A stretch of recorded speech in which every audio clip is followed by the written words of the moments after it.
અમદાવાદમાં 30મી માર્ચે શ્રી મહાવીર જન્મ કલ્યાણક મહોત્સવ અને ભવ્ય કવિ સંમેલનનું ભવ્ય આયોજન ભારત વર્ષીય તીર્થક્ષેત્ર કમિટી ગુજરાત દ્વારા આગામી 30 માર્ચ 2026ના રોજ અમદાવાદના આંગણે શ્રી મહાવીર જન્મ કલ્યાણક મહોત્સવની અત્યંત ભવ્ય અને દિવ્ય ઉજવણી કરવામાં આવનાર છે।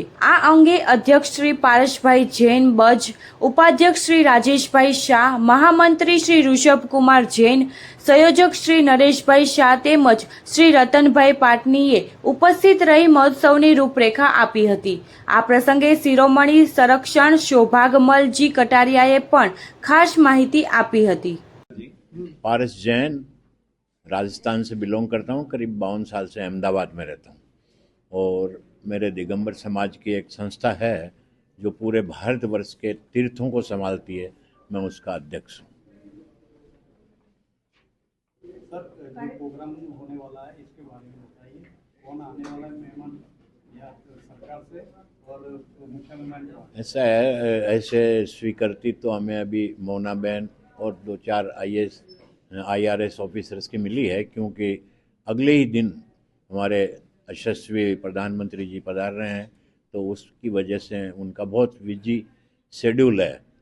तो श्योर नहीं कह सकते हैं कि आएंगे, नहीं तो मुख्यमंत्री जी की भी उम्मीद करते हैं, गृह मंत्री जी की भी उम्मीद करते हैं, लेकिन उन्होंने भी थोड़ा डाउटफुल बताया है कि आ सकते हैं और नहीं भी आ सकते। मैं कार्यक्रम क्या है और उसकी रूपरेखा बताइए। कार्यक्रम भगवान महावीर का जन्मोत्सव, जो हमारे जैनियों के लिए एक सबसे बड़ा पर्व कह सकते हैं इसको, और उसको उसकी यादें, उनका जन्म जो क्या सीन था उस टाइम, हमारे धर्म के मुताबिक कहा जाता है कि देवलोक से सारे देवलोक धरती पे उस दिन वहाँ उपस्थित हुए थे जब उनका जन्म हुआ था।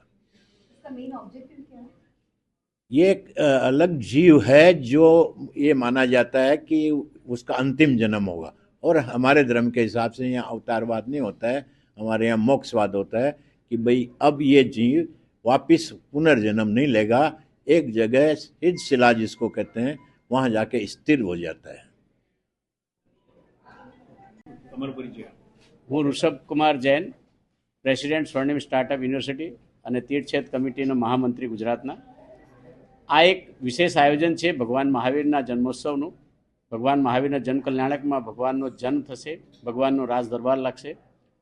25 મહારાજાઓ પોતાના સામ્રાજ્ય, પોતાની ઇન્દ્રાણી સાથે ત્યાં પધારશે, મહારાણી સાથે।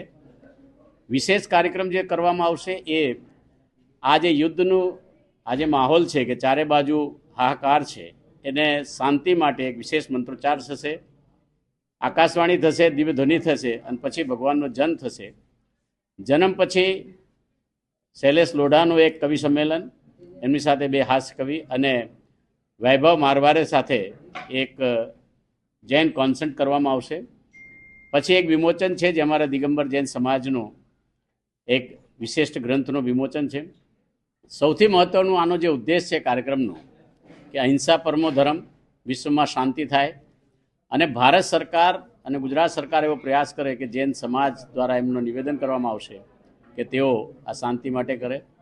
આર્થિક રીતે બી દિગંબર જૈન સમાજ એમની સાથે છે। સૌ વખત આવા કોઈ પણ કાર્ય જ્યારે થશે તો દિગંબર જૈન સમાજ સરકાર સાથે રહેશે અને માનવતાને માટે સદૈવ હાજર રહેશે, એવો અમારો કાર્યક્રમ છે। આજે